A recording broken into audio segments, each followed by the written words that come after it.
Hello, it is Liz. Before I start this video, I wanted to say thank you and welcome to my first 2 subscribers. I was surprised by you existing, but I have everlasting gratitude that you do, so keep it up. My cow, Morris, give me 1 second, he's on the floor. My cow wanted to personally tell you that he hopes all your pastures in life are greener than the last. So I hope you can take that to heart. Anyway, today we are going to be talking about love, specifically romantic love, specifically romantic tropes about love.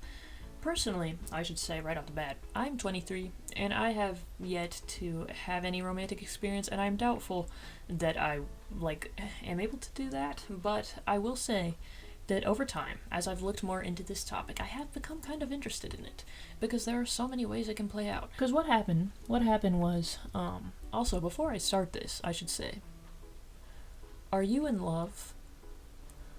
Are you in an average amount of love? Because if so, I have a special surprise for you in this video.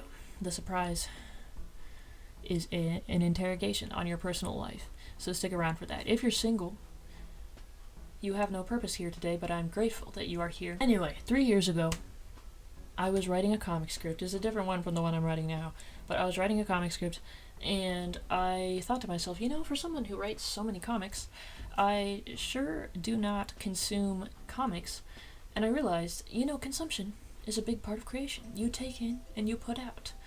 And I wasn't taking in enough stuff. And I will say that even present day, that is probably my biggest, or one of my biggest flaws as a writer. I need to consume more, but knowing myself, I probably won't. So I'm not going to pretend like I will, but I will acknowledge that I should. But I decided to download this app called Webtoon so that I could read other people's comics and get kind of an idea of formatting and other stuff that people were doing, so that way I knew that what I was doing was somewhat connected to what others would expect. I'm not going to talk too much about the Webtoon originals or the comics on the Webtoon homepage, because admittedly, some of those comics, I think I was worse off objectively for reading. They were romances, maybe, supposedly, but they were also not appropriate to be discussed. We're not going to talk about them. On Webtoon Canvas, though, which is a different tab, there are people like me who just make comics for fun and put them online. And so that's what I wanted to talk about. But I clicked the Canvas tab, and I've found quite a couple comics I've read. And one thing I've learned, the main thing I've learned from my time consuming other media, is besides the formatting, learning how to format panels and stuff like that, is when I read the comments, I learned something happened upstairs. I hope everyone is well. I learned that regardless of genre, regardless of story, regardless of anything, the people are hungry for love. The people in the comments, they are starving. Characters will look at each other for 2 panels, and the comments will be kiss. Characters will insult each other, kiss, fight each other, kiss, want each other dead, and the comments will wish for love. And when I realized this, I realized that I was writing a loveless Sahara desert that would leave my readers dehydrated because there was no love. And originally I was kind of distressed by this knowledge, and I went to my sister and I said, Rachel, if a story has no romantic elements, are you invested? And she said no. The whole story does not have to be centered around romance, but there has to be a little nugget of something for her to grab onto, and that seems to be the common consensus among a lot of people. And originally, I will admit, I was frustrated by this because I felt it was unfair. It was unfair of me to be frustrated because romance is a common thing, and that's a wonderful thing. It's a beautiful thing that exists, and it's how people are alive today, realistically speaking. So, it was wrong of me to be as frustrated as I was, but my opinion has since changed, because over time, I have learned, like, it's just kind of interesting because so many things can happen. And today, I wanted to talk about 2 tropes that I have learned a lot about in this time, and which one is my favorite. I even brought my book thing, my info book, my comic info book. This is where I keep my character and world info. Look at it. Watch me wrap it around. Hold on one second. My sister got me this for my birthday. Does this not look like it was found in an underground magical dungeon? I feel like when I open this book, a magical man is gonna stretch his hand through the pages and tell me my purpose on this earth. It's beautiful. I wish I could show you the stickers, because I put stickers beside all my notes in this book. But the problem is they are by key info that I don't want to spoil. So I will not show you the stickers. Actually, maybe I'll show you Natasha's page. Natasha is not a main character, and so her page is relatively spoiler-free.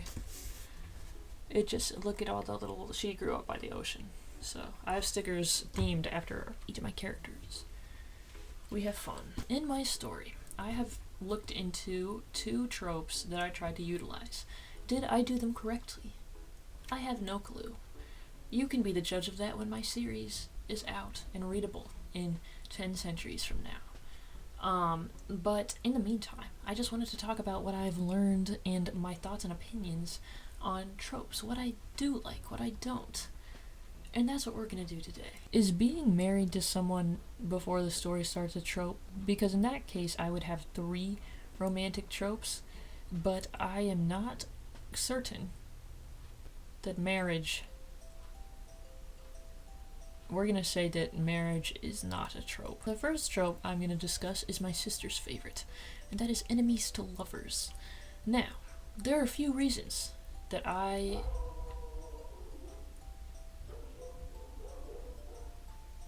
My dog has many thoughts on this topic. If you hear what sounds like aggression in the background, that is my German Shepherd barking at what is likely a truck. Enemies to lovers. This is my sister's favorite trope, and it is, from what I gather, a pretty common favorite trope. I have 2 characters who follow this dynamic. In the kind of hot and cold, they dislike each other. In fact, they hate each other from the get-go. There are reasons why, I won't get into that. And then there's kind of a push and pull throughout the 7-book series. It's hopefully gonna be a 7-book series. It technically, I wrote it as 8 books, but the first and second book, this isn't even relevant. This is just me ranting. The first and second book I feel should have been one book, so I'm trying to get them to be... It's like romance. I'm trying to get them to merge together. So we'll see. There's like the hot and cold kind of, I don't want to say fighting, but that is also a little bit what it is. Personally, I am not a big enemies to lovers person. I've learned. I can understand why people are, though, because I think the general consensus, like, we want what we can't have, right? And I can understand that outside of a romance perspective, because that's true for me. I mean, right now, I have Strawberry Sour Patch on my desk, and I want Peach Sour Patch. But CVS didn't have them today, so you know what I mean? Like, you want what you don't have, and that's, you know, I want to draw comics, right? I want to make a comic book, but I know the second I make a comic book, I'm gonna be like, well, I have that now. I want a new comic book. It's just the nature of people.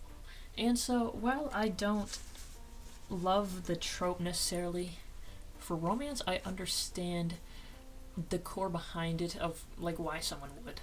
Because I think there is, and also, actually, a plus side to the enemies to lovers trope is, and there are some critiques I have of it, I'll get back to that in a second. The plus side is you kind of immediately have an arc, you know? Like, you have, by default, the trope just provides an arc, because we have birds, bird clock, we're gonna let them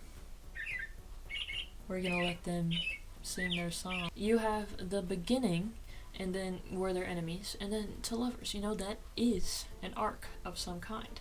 And so there is immediately kind of a journey to be invested in. And that's a positive of that trope, I think. And it's an interesting one, too. Because you know, the obvious question is how are they going to get to that point? One good example of this, actually, years ago, I watched my mom's favorite movie, or one of her favorite movies, The Proposal. I think, and there's this boss and this assistant. I probably should not have brought this up because I don't remember, like, too much about it, but I know they started off hating each other and they ended up loving each other. And I know people liked that. So maybe that wasn't a very helpful example. Point is, there's an arc to be explored, and there's a fun, like, up and down sort of ride to jump onto. Now, I will say my personal critiques of this trope. My critique with enemies to lovers is sometimes I feel like they never...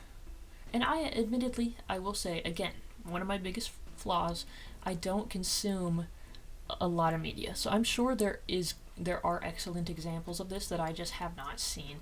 But a lot of the times, what I see it's more like enemies to toleration, if that can be an arc. They like each other, but I don't see it.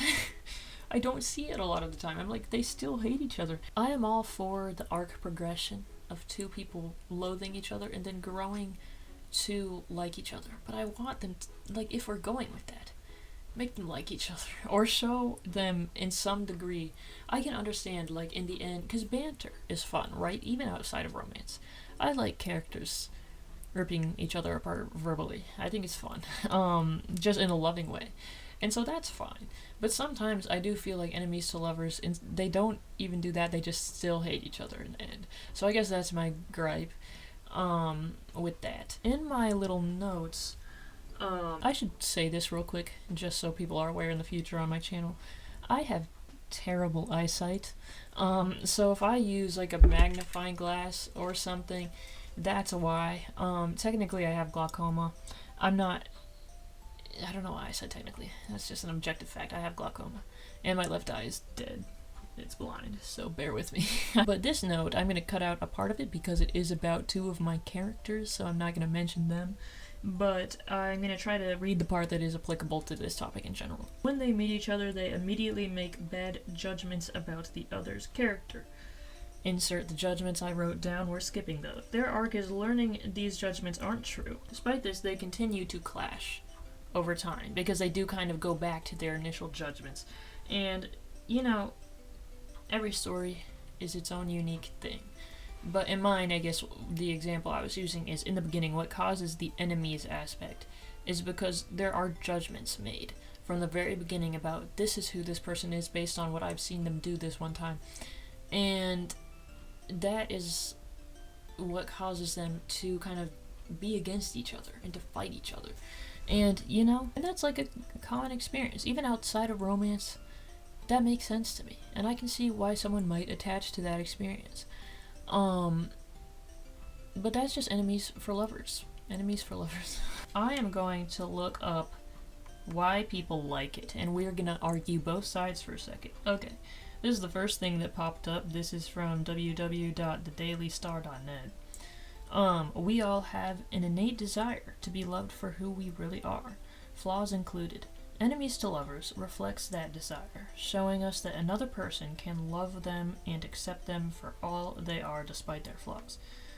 These stories give us hope and let us indulge in the fantasy of a happy ever after. You know, that is a good point, actually. I didn't even think about that. That is one thing that could also make it desirable, because if you're starting as enemies, right, you kind of are starting seeing the worst of the person. So I guess that could also be a desirable trait or trope, because you are seeing two people see the worst parts and then grow to love each other despite that. So that is a good point. Now let's look up why people don't like it. Okay, again, the first thing that popped up, this is from www.cosmopolitan.com. I don't know if these are credible sources, but this is sort of like an opinion sort of thing, so I'm just trusting them. The trope of enemies to lovers can be problematic because it presents miscommunication as the norm, or as the precursor to true love, when actually it may be a fundamental mismatch of communication styles or more harmful behaviors in toxic relationships. That is another thing. That is another good point. I do think there are bad versions and good versions of every trope, and this extends past romance, but while we're on the topic of romance, enemies to lovers, there is a kind of an opportunity, a slippery slope, to accidentally make a bad relationship because there's healthy fighting. Fighting is going to happen, regardless of... when I say fighting, I don't necessarily mean like shouting at each other, throwing stuff. I just mean, I guess disagreements is a better word. Those are going to happen, but there is a healthy and unhealthy way of doing that, and I have seen enemies to lovers in the wrong way. Because, like, you can fight just to fight over everything. And that is the kind of enemies to lovers that I'm just not drawn to, because it's just like, why? I don't even want you guys to love each other. You guys shouldn't love each other. You guys should be alone. Or you can burn together. Either one. So it's a slippery slope. For me, the two characters I wrote this trope for, I feel kind of neutral about their relationship. I would have felt the same had they never been together, but I also don't really know that if, like, I'm sure that hopefully readers can connect with their connection, can connect with their, like, romance. This is one thing. In my comics, almost everything I write kind of is a result of daydreams that I have and things that, like, I just want to, put on paper. It's all, like, something that comes from me. This is the one exception. Romance is the one exception. I will say that when I write romance, it is intentional and it is uncertain. Like, I'm not sure if I'm doing it right. And my biggest fear is that not my biggest fear, that's a bit dramatic. One of my fears is that I will look into this so much, that I will look into how to write romance so much, and my sister brought this up. She was like, I feel like you are the kind of person who is going to research romance so much and how to be natural about it, that you are going to make the most unnatural, stiff romance. And that's my fear. That's my fear. I do not want to do that. But I don't know if I did that, so we'll find out. My sister's reading my finished pages, though. The only problem is there's no romance on those pages, so I'm not going to get feedback on the romance for quite a while. But, the hope is that it is natural. Anyway, now I want to talk about my favorite trope, which is the latter of the two. And that is slow burns. I like slow burn. Which is something I didn't even know until, like, last year. I've never, before writing these characters on paper, I've never shipped two characters before that I've written. Shipping, by the way, means, like, the audience wanting two characters to be together romantically or to like each other romantically. I had never done that with my characters before, but I actually, surprisingly, did end up kind of doing that with two of my characters when writing this series. And there are a couple reasons I think this is true. I think one of them is that one of the characters, his name is Wade, I'm not going to give too many details on him, he has personal conflict with romance as a whole for his own reasons, and so by the time he is in the relationship, there's a lot to overcome. But even the other character, she doesn't have conflicts related to romance specifically, but she has internal, I guess the thing that draws me to them, we'll get back to the slow burn thing.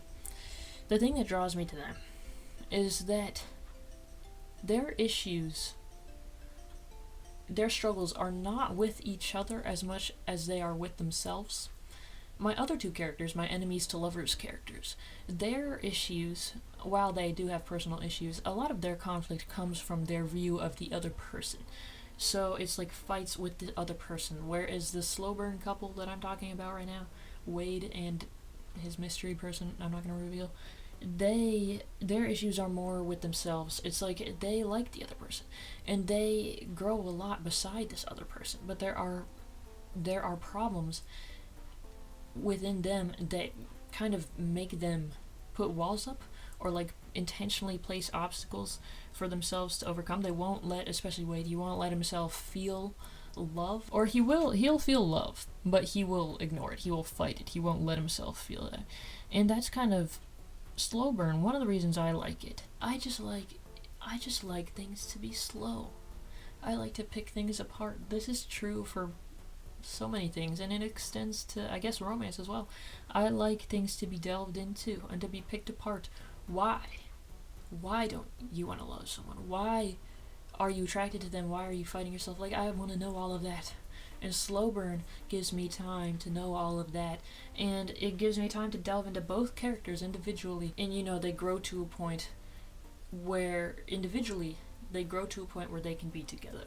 But let me look up why people love and hate slow burn. Okay, this is the first result. It came from www.thecityofdating.com.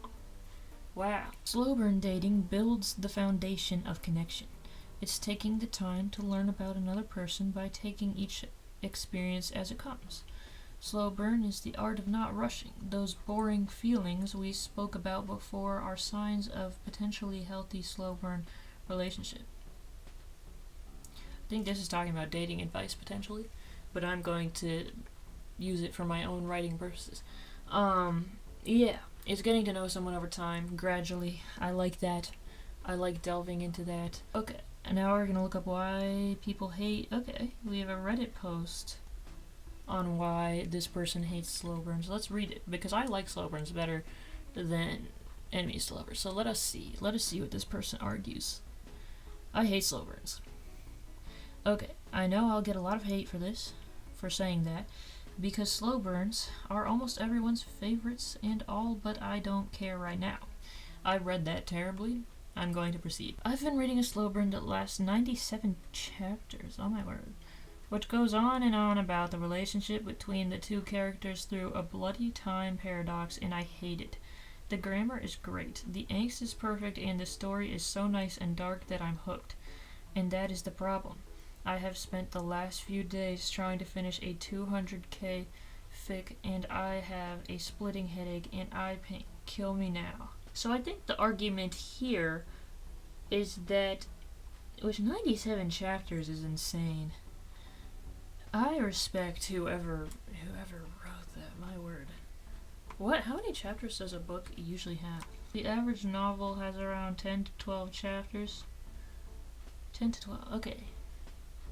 So 97, yeah, I stand by it, and that's crazy. But I think the point there is, like, it can be very drawn out. In fact, I would say some of the arguments against slow burn is, like, you kind of feel like it's being unnecessarily dragged on.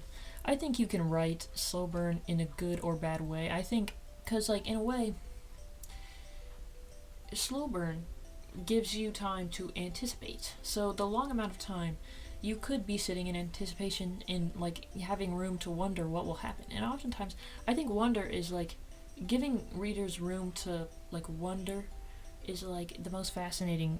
Like, that's what pulls me into a story. So you could take it that way. You could also take it as just being very annoying. So I think that you can do it well or you can do it poorly. And that's true for enemies to lovers, too. You could either find the hot and cold relationship fighting very, like, entertaining, very energizing, or you could find it frustrating.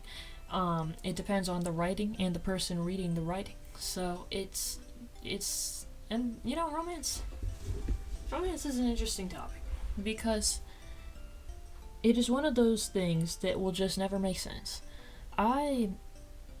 Should I share a personal anecdote? Yeah. When I was 17, a guy I met at a 5-week camp. We kept in touch after the camp, and then a little while later, he asked me to prom. I was homeschooled, but he asked me to his school prom, and he asked, I forget the exact wording, but it was basically if I wanted to date him. And I said yes. I said yes at the time because in my head, it made sense that I would want to date him because we did get along fine. In fact, at the time, he was sort of my only friend. So, it made sense to me why I would want to date this guy. We had similar humor. We talked to each other relatively easily, which was a big thing for me at the time. And so in my head, I'm like, okay, well, yeah, it makes sense. And I agreed to be in the relationship. But then I realized after literally like a couple days that I didn't want it. I just didn't want to be in the relationship, and I didn't know why. Because it didn't make sense that I wouldn't be attracted to this person. But I just wasn't. But through no fault of his own. I literally can't even blame him for that. Like, he was genuinely a good guy. I cannot find a complaint about this guy. But the relationship lasted only 6 days because I kept waiting for myself to realize that this made the most sense. And in a sense, I did realize, but I also just couldn't feel it, you know? And that's the interesting thing about romance. You aren't operating on sense. You are working with feelings. I asked my mom and my sister this back when I was still having a crisis about this whole thing, romance writing thing. I asked them, at what point, because my mom has, she has my dad, they're married, my sisters had boyfriends before. I asked them, at what point did it shift from this is a person I know to I am romantically interested in this person? And neither of them had an answer, because I truly just don't think it is a sensible experience. And I don't even say that in a bad way. I think, there have to be things in life that don't make sense. You have to have things just for the sake of loving the experience. That's what gives life joy. That's like when I like writing comics.